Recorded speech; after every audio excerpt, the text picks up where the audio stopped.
Welcome to This Daring Adventure podcast, where we work on bridging the gap between where we are and where we want to be in order to live a bigger and bolder life. In this podcast, we will provide inspiration, tips, and skills you need to make your life the adventure you want it to be. Here's your host, mindset mentor, and life coach, Trista Gurton.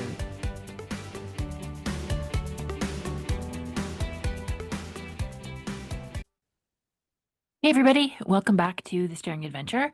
We are now into our first week of January, and I'm excited. We've started Shift 2026 in You Redefine, which is my coaching community on school. Super excited to be starting that with the team and the group there and the wonderful clients who are participating. It's a 12-week program. We are looking at not doing resolutions because resolutions don't work, but definitely we're looking at creating sustainable change, going after what we want and making those changes stick. It's not just taking action. It's really looking at the mindset. It's looking at building emotional resilience and then taking massive action to go after and create whatever it is you want. So many times we get stuck in the action line. We're going to go to the gym every day. We're going to eat healthy. We're going to do all the things, but we're not taking care of our mind and our emotions. And when we don't do that, the novelty wears off. This big shiny goal, the excitement, the novelty really is what it is that the brain gets bored and says, enough, this is hard work. It's monotonous. We have to keep showing up. I don't want to do this anymore. And then you land up on the couch watching Netflix. Nothing wrong with watching some Netflix. But if you are after the growth and evolvement that we are after, then you have to do the work. So if you're interested, the link is in the show notes. You can join us. It's not too late. I just released the first video yesterday. Every week there's going to be a new video. It's $19 a month. You get a 30-minute coaching call with me each month that will help you, and I will provide all the support you need to go after, make those changes, and you will learn the tools and skills that will make all the difference in the world so that you can create any change, anytime, in any area of your life. All right. Now, carrying on to that theme, if you didn't listen to the episode last week, go back, listen to it. It talks about starting the new year and really deciding how you want this year to go. It's not hoping, it's not waiting for the new year to bring you what you want. It's going after, it's creating it intentionally and purposefully. In this episode, I wanted to talk about something. I had a coaching call with a client yesterday talking about her plans for the year. And one of the really interesting ones that she brought up was some work that she wants to do with her sister on a project. And basically, it's not so much the outcome of the project. Of course, they have work to do. They have something that they need to achieve within the next few months. But that at the end of it, she wants to ensure that she and her sister are still loving, still have this relationship intact, things are okay. And I would even go a little bit further, possibly, in saying this could be an opportunity to build greater intimacy and strengthen that bond and create an even deeper relationship with her sister. But I thought that was really interesting. And we talked a little bit about how she can go about doing that, because I thought it was fantastic that she had this intention and that she was clear about what she wanted to do. And then we talked a little bit about the work that has to go into creating this, because it will take work.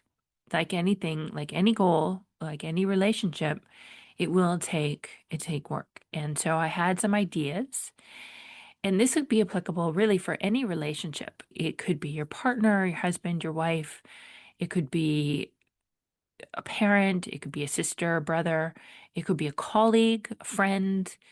It really is applicable across the board. And as well as the circumstance could change. It could be a project. It could be a dinner, right? A holiday that you're taking having with your family, a trip, a project that you're working on with a colleague, whatever it is, you have this opportunity to either make or break your relationship, really, in essence, that you know that there are dynamics, there are personalities, there are circumstances that you need to navigate. And so, if you want to ensure that at the end of that dinner, or that project, or that trip, or that holiday, whatever it is, that you have that clear intention and you accomplish that, then you want to think about some of the things that I'm going to outline here. And there will be times where these moments in life, these situations, these circumstances are not optional. And sometimes they will. Sometimes you will be able to opt out of them, sometimes you won't. And regardless, you may be thinking, how do I get through this? And you will have different objectives, but any situation can test a relationship, but it doesn't have to damage it. If you decide ahead of time who you want to be inside it. And so, as I mentioned, this can apply to partners, siblings, friends, colleagues, parents, children. It doesn't matter. And it can be any situation where stress is high, emotions are close to the surface, old patterns take over, you have personalities. It doesn't matter. I'm going to walk you through these 10 principles that you can use in any situation, not to control other people, but to help you stay grounded and intentional and connected while you move through something that's challenging.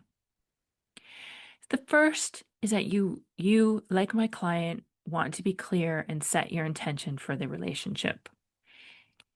Most people will enter hard situations or challenging situations focused on the task. Get through the trip, finish the project, have the dinner, clean out the house, survive the dinner. But the most powerful question is, what do I want the relationship to look like and feel like when this is over? Now, my client decided that she wanted to still love her sister. And as I mentioned, it can be expanded to, can this deepen our bond? Can this build greater intimacy? Before you walk in, though, before you start the process, you want to decide, who do I want to be? What matters more than being right? What am I protecting here? And how do I want to show up? What do I want to be thinking at the end? What do I want to be thinking and feeling at the end of this process? And your intention will become your anchor when emotions rise. You want to keep that front and center. You want to remind yourself of this throughout the process, that this is what you're doing this for, that this is the end game, this is your intention. You might have reasons. And I want you to really think about those reasons and like those reasons. You don't have to justify them, you don't have to explain them. But being clear in the intention and having reasons and liking those reasons can be very powerful. But they're only going to be as powerful if you remember them and if you are reminding yourself of them, because your brain will set that at the outset, at the beginning, and then you'll get busy and you may not remember them. So if you have a journal, if you have an index card, write it down, remind yourself, revisit it regularly as you go through whatever processes you're going through. Second, you want to examine the story that you're telling. Your experience is going to be shaped less by the situation and more by the story that you're telling about the other person and the circumstance and what's happening, what they do, right? And if you have a story where she's difficult, he never listens, they always make this harder. And you probably have had this narrative and this loop for several years. It could go back to childhood in some cases. And you want to, first of all, get clear and have awareness around these stories that you're telling yourself. And then really ask yourself, like, are these stories helping? Are they helpful? Does it move you towards connection? Or is it just justifying my frustration? Is it more negative than it needs to be? And you may feel justified in the story that you're telling yourself that he never listens. But is it helpful? What's it creating for you? Chances are it's not creating the flexibility, the peace, the calm, the connection that you want. What you want to do is not pretend that things are fine, but just focus on a story that allows you to stay grounded. You can think, this is emotionally charged. We're grieving differently. We see this through different lenses. That's okay. And that's less emotionally charged there. And you don't need to make the other person a problem. Get aware of the story that you're telling yourself and decide whether it's helpful. And if it's not helpful, what can you be thinking instead? You don't have to go to rainbows and daisies. Third, you want to decide how you want to show up. You want to be very intentional and very deliberate in this. You will not get to control their behavior, their emotions, their reactions, what they're thinking, feeling, and doing. You will not. But you do get to decide how you speak, how you respond, who you practice being, how you show up, no matter what the situation is. I'm not saying it's going to be easy. Don't get me wrong. But you can ask yourself, when this gets uncomfortable, who do I want to be? What values do I want to live from? And how do I want to feel about how I showed up? This is where your power lives. It takes intention, takes awareness. You need to think about this. Don't leave it until the last minute when you're in the situation. Again, this is one of these things that you want to think about as you're setting your intention and doing this work regularly as you go through the circumstance. Fourth, you want to rehearse on purpose. Again, as a part of the daily work, as a part of the preparation that you're doing as you go into the circumstance and as you go through it, your brain is already probably rehearsing worst case scenarios and all the problems and issues and defaulting to all the negativity, old arguments, imagined fights, everything that could go wrong. You're preparing for the worst. You know, this person is like this, so she could do this and she could do that. And what am I going to do? Instead, you want to rehearse intentionally. You want to visualize staying calm, pausing before responding, speaking clearly, letting things pass without escalating. And as you visualize them, you want to activate the emotion that you want to feel. So if you want to stay calm, you need to feel calm as you visualize this. You also want to choose and practice the thoughts that you want available so you can be using them when you need them. Don't leave it until the minute that you need them to try and think of them. You want to have them at the fingertips. You want to have practiced them, right? It can be something like, I can handle this. I don't need to fix them. I can stay connected even when we disagree. It can be, nothing has gone wrong here. Or, of course she's reacting like that. Of course she thinks this. Of course, and it's okay. Nothing has gone wrong. So take that time to be really deliberate in what you're rehearsing and what you're preparing for. The better prepared, the better the thoughts you have that you're thinking and that you have at your fingertips at the ready, the better off you will be. Fifth, you want to release control over them and reclaim control over yourself. You cannot change them. And every time you try, you're just building up more resistance and thereby draining yourself, using up precious energy.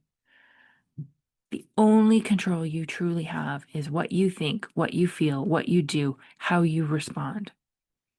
And this isn't giving up. This isn't approving. This isn't just allowing them to do whatever they want. It's sovereignty.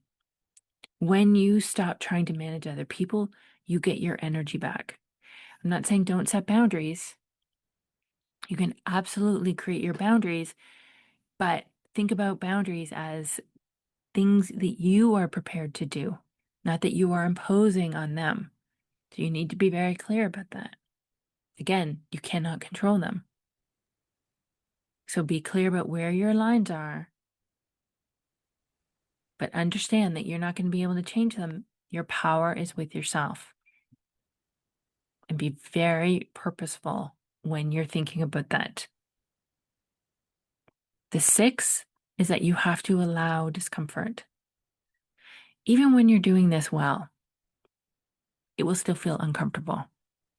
If you're allowing someone else to have their emotions, to do what they need to do, say what they're going to say, be who they're going to be, there may be grief, frustration, fatigue. It's going to be challenging.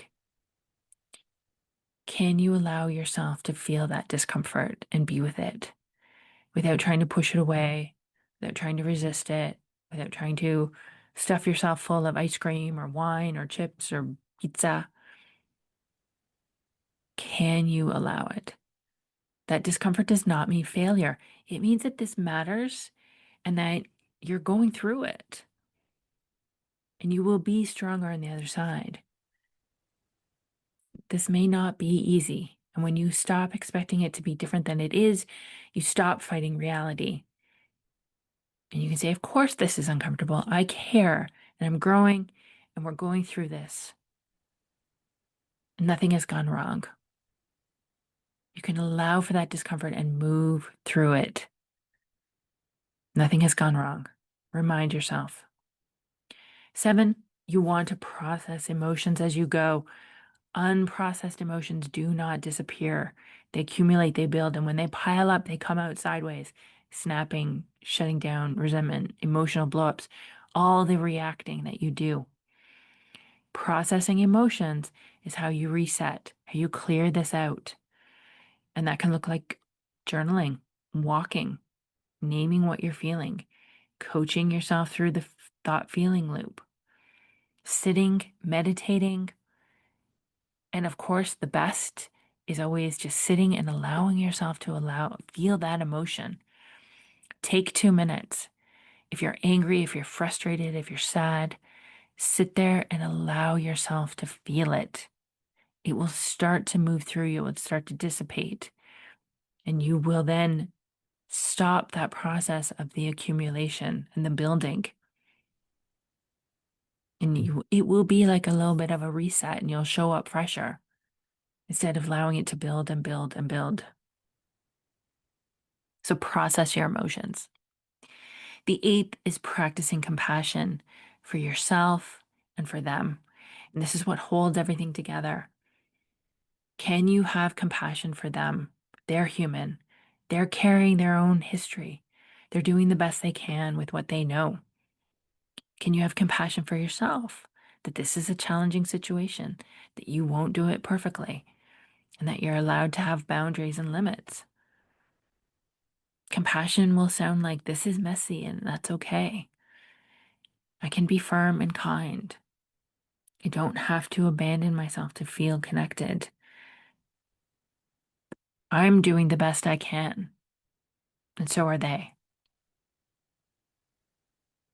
Understand you're human so that you're going to make mistakes. You're going to have the emotions. You're going to have responses, and it's okay. It's okay. It's all normal. It's all a part of our experience.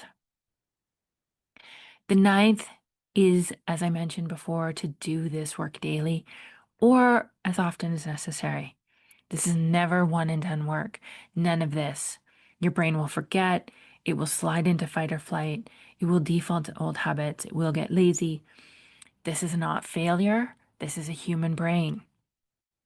You want to remind it. You want to clean up your mind again and again. You want to process your emotions again. You want to revisit your intention. You want to decide how you want to show up again. This is practice, not perfection. And I want you to think of it the same way that you would if you were gardening or taking care of your teeth or trying to build muscles at the gym. You're never one and done. You need to keep going out to that garden and cleaning up. You need to keep brushing your teeth every single day. You need to keep going to the gym if you want those muscles. You don't go to the gym on January 1st and say, okay, there are my muscles. I'm done for the year, right? Same thing. You have to clean up your mind. You have to process your emotions. You have to be intentional and deliberate every single day. The more you do it, the better you will become, the easier it will become. That's not to say it's ever going to be effortless or that you're ever going to be done this work, because you're going to be growing and evolving and setting new goals and facing different situations. But that's okay. That's all part of our experience. And you can embrace that process. Understand that this is what it is. This is what it means to be human. This is our work. This is our purpose. Let's see what's possible. Let's see what we're capable of. Let's see how we can show up in the world. This is when you start to embrace that work and have a little bit of fun with it. And finally, the 10th is that when you mess up, when things don't go as planned, when something happens, you forget, you give up, you get tired, frustrated, begin again. Because this matters deeply. You will mess up. You'll snap, you'll get reactive. Something won't go the way you wanted it to. You'll say something you wish you hadn't. You'll forget. But that doesn't mean you failed. So don't beat yourself up. Don't judge yourself. Go back to that compassion that I mentioned earlier. Don't quit. Don't make it mean anything about who you are. Just begin again. Go to bed, have a good night's sleep, start fresh in the morning. Begin where you are and start again. Apologize if you need to. Forgive if you have to, yourself and them. And then reset your intention and keep going. Growth is not about never falling out of alignment or getting frustrated or feeling the discomfort. It's about how quickly and kindly you return. So, listen, challenging situations don't have to ruin relationships. It doesn't matter if it's a trip or a project or a dinner. It doesn't matter what it is or who it's with. You get to choose. When you have unconscious reactions and you're unclear about what you want out of it, then that's when things start to fall apart. And thinking that you are completely at the mercy of what they do or say or how they are. But when you can choose intention over impulse, compassion over control, and presence over perfection, you don't just get through it, but you can grow through it. And it can be the opportunity that you want it to be. It can be an opportunity to build connection, to build intimacy, to build deeper bonds and strengthen those relationships, if that's what you want. But just remember, you're not at the mercy of the circumstances or the other person. You have a choice. You have the power. All right, everybody. Thank you so much for joining me for this episode today. I hope you enjoyed it as much as I enjoyed doing it. And if you want to try coaching for yourself, of course, the link is in the show notes to my calendar. You can schedule a free 1-hour coaching session with me. I would love to talk to you and support you through any challenging situation that you're going through, any goal that you've set, any support that you need. I'm here. Coaching is the best way to help you to get your mindset right, to build that emotional resilience, and help you to take the massive action that you want to create anything in your life that you desire. Have a great week. I'll talk to you next time. Bye bye.